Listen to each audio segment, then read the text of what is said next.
What's up mga masters? Nandito na naman tayo sa panibagong araw, panibagong kabanata na naman ang pagsasama-samahan natin ngayon guys. Mga masters, okay lang po bang wag nyong skip ang mga ads sa aking mga videos? Salamat po talaga mga masters sa solid na pagsuporta po sa akin. Magandang gabi mga masters, bali ngayon po ay 4 na videos po ma-upload ko po sa aking YouTube channel. Tama nga mga masters, 4 na videos nga po ang ma-upload ko po.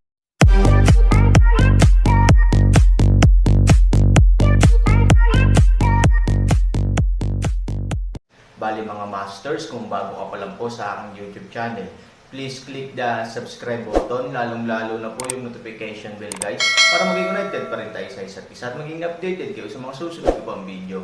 Bali mga masters, bago natin umpisahan ng kwento ay mag-shoutout po muna tayo para sa mga solid nating tagapakinig. Shoutout kay Jay Ilacas at shoutout kay Fernando Jimeno. Yun na nga mga masters, no? Bali hindi na ito patagalin. In 3, 2, 1, let's go!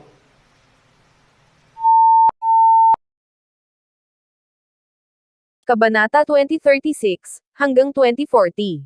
Isinandal ni Su Yihan ang kanyang ulo sa balikat ni Chen Yi, at halatang kumislap ang mukha ni Chen Yi na may bakas ng pagkasuklam. Ang ganitong klase ng babae, na pinaglaruan ng hindi mabilang na mga lalaki, ay sobrang malapit sa kanya na mahirap para sa kanya na itago ang kanyang pagtanggi. Sa katunayan, ang bagay na ito ay ang plano ko at ang plano ni Su Haichao. Sinadya naming sabihin na nanloloko si Ivory. Kung ano ang sakit ni Ivory, hindi ko alam. Sabi ni Su Yihan. Nanlamig ang mukha ni Chen Yi. Ang kaligayahan pagkatapos ng proposal ay talagang nagparamdam kay Su Yihan na hindi siya handa para sa kanya, kaya madali niyang nailabas ang katotohanan. Maligo ka muna, sabi ni Chen Yi. Si Su Yihan ay dating masyadong mekanikal sa mga lalaking iyon, walang anumang nararamdaman, ngunit ngayon siya ay may isang uri ng pagkahiya. Oo, malumanay na tumanggo, si Su Yihan pagkatapos ay naglakad patungo sa banyo. Matapos marinig ang tunog ng tubig, kinuha ni Chen Yi ang kanyang sariling telepono at dinial ang numero ng Tian Linger. Linger, tapos na. Ginawa niya, sabi ni Chen Yi. Umupo si Tian Linger na may malamig na mukha at nagtanong, na-record mo ba ito? Siyempre, natatakot ka ba na hindi ko magawa ang maliit na bagay na ito? Sabi ni Chen Yi. Oo. Alis na ako. Kapag bumangon ka at nagbihis, ang espiritu ng langit ay parang hamog na nagyelo. Boss mo, ayos na. Si Su Yihan at Su Haichao ang may gawa nito.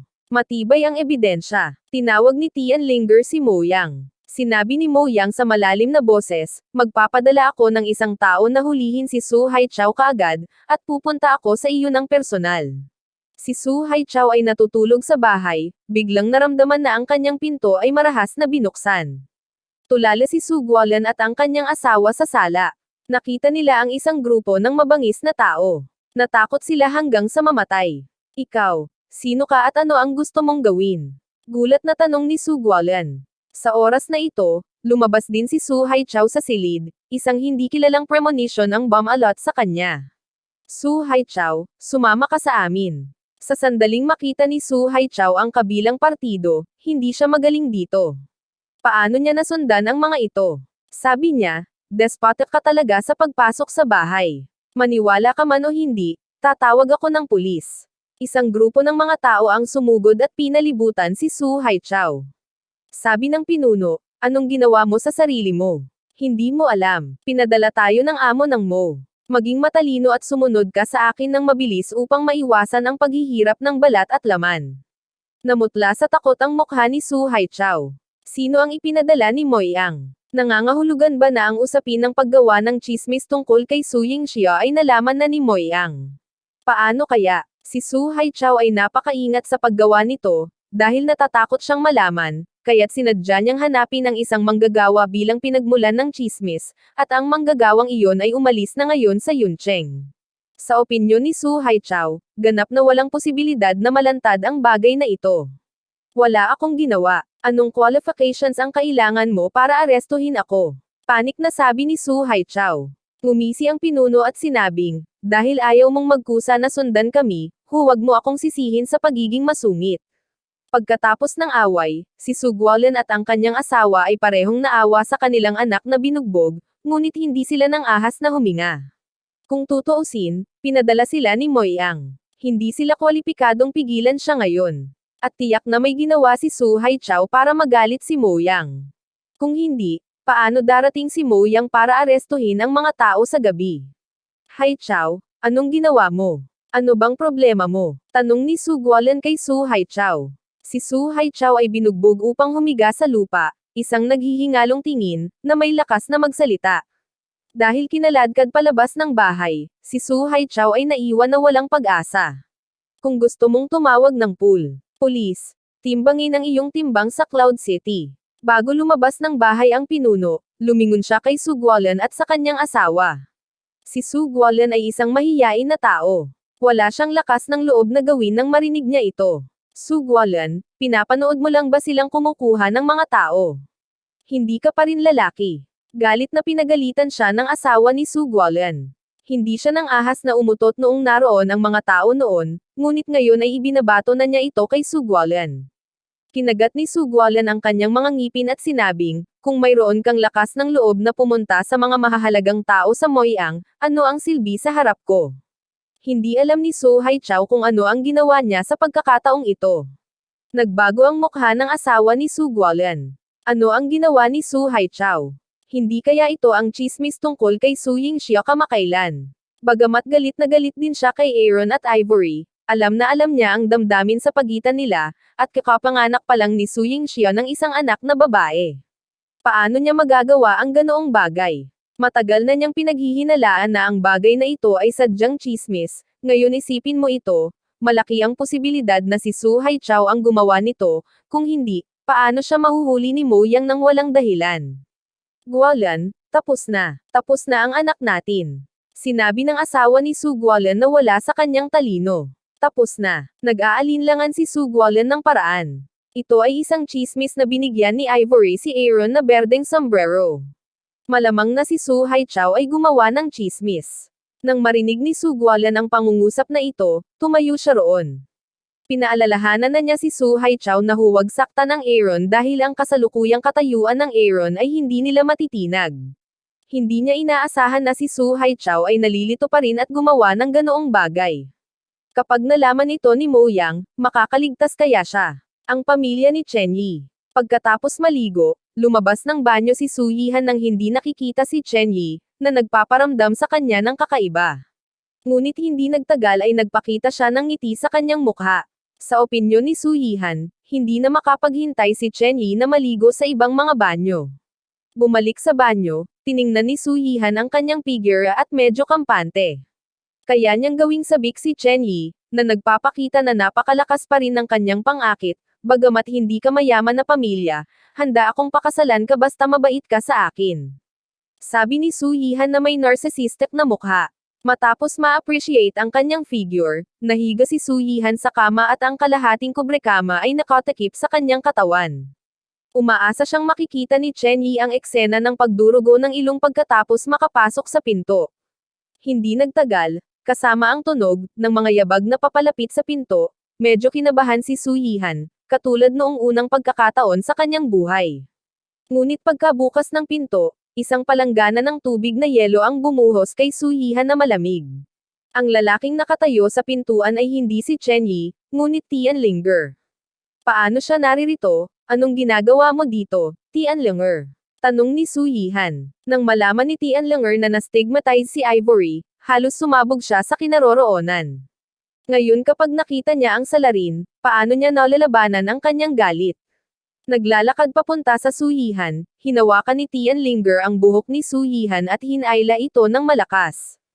Sumigaw si Su Yihan sa sakit at gustong lumaban, ngunit napakalakas ni Tianlinger kaya hindi niya kayang lumaban.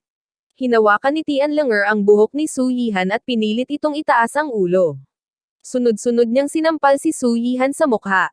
Hindi nagtagal, namula at namamaga ang mga pisngi ni Su Yihan, at maging ang mga kamay ni Tianlinger ay sobrang pula. Napakasakit ng kamay ni Tianlinger, ngunit hindi niya sinasadyang tumigil, dahil hindi niya nailabas ang kanyang galit. Mula nang umalis si Aaron, si Tianlinger ay lihim na nangako na paprotektahan sina Ivory at Han Nayan. Ito ay hindi lamang responsibilidad ni Moyang, ngunit hindi rin siya makakakita ng sinumang nang-aapi sa mag-ina. Para kay Tian Linger, kung hindi siya maaaring maging manliligaw ni Aaron, dapat niyang tretuhin si Aaron gamit ang kanyang puso, dahil ito ang unang lalaking nagpatibok sa kanyang puso. Stop fighting, stop fighting. Ang utak ni Su Yihan ay nawalan ng malay, at ang kanyang ingay sa tainga ay nagpapatuloy, ngunit hindi niya mapigilan, kaya maaari lamang siyang magsimulang humingi ng awa.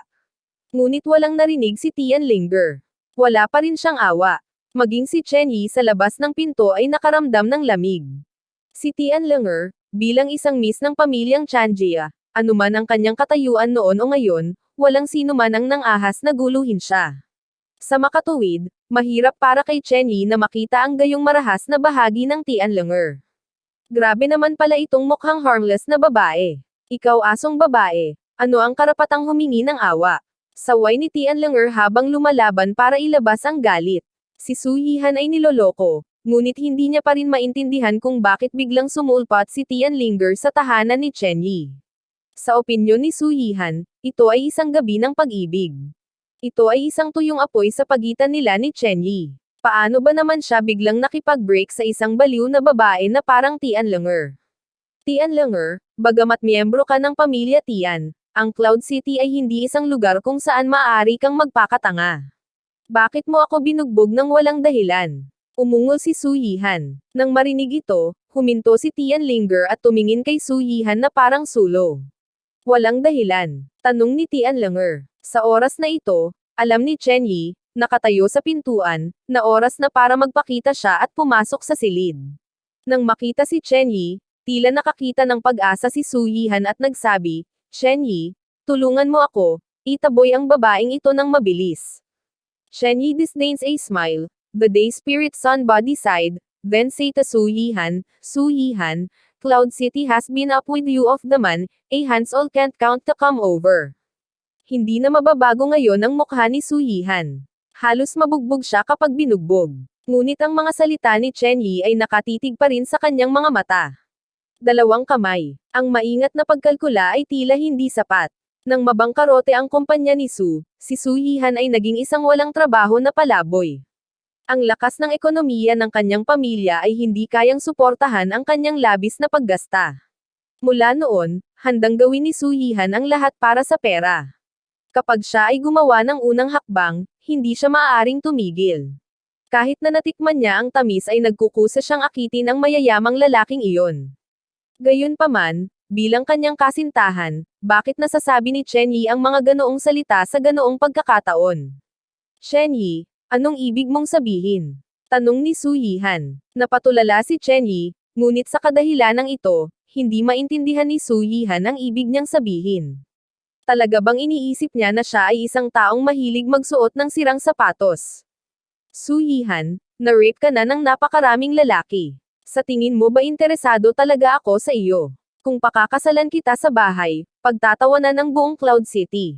Tumawa si Chen Yi. Huminga ng malalim si Su Yihan, kumuyam ang kanyang mga ngipin at nagtanong, hindi ka interesado sa akin. Bakit mo ako pino-propose? Napakaraming tao ang nakakita nito. Peke ba ang lahat ng ito?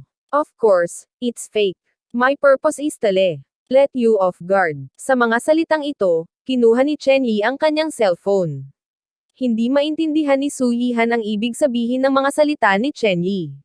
Relax ang iyong bantay. Ano ang pagre-relax ng pagbabantay? Nang lumabas ang recording ng mobile phone ni Chen Yi, si Su Yihan ang umamin na ang mga kamakailang chismis ay siya lang ang kumalat.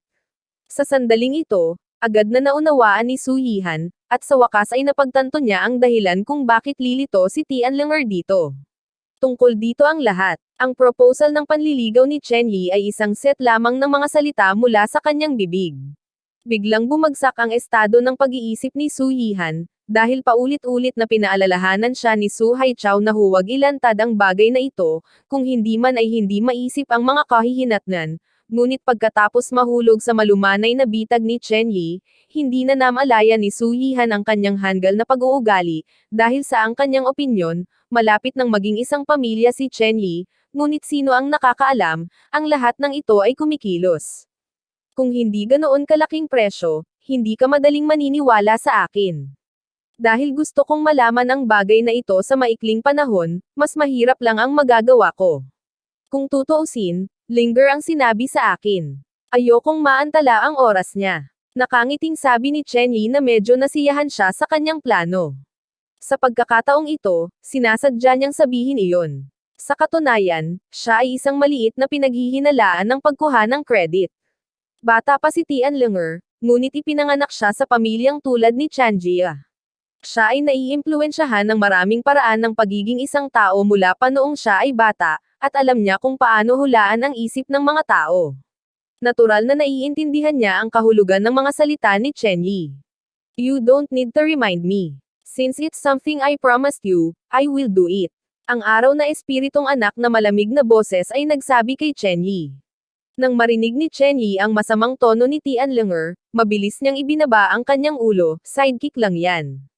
Akala niya walang problema, pero hindi pinapansin ni Chen Yi ang kasalukuyang mood ni Tian Linger. Linger, hindi ko ibig sabihin iyon, basta.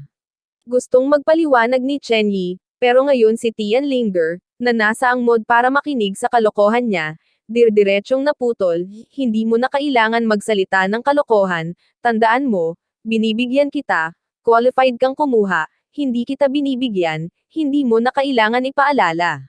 Oo, ang likod ni Chen Yi ay bumuhos sa malamig na pawis.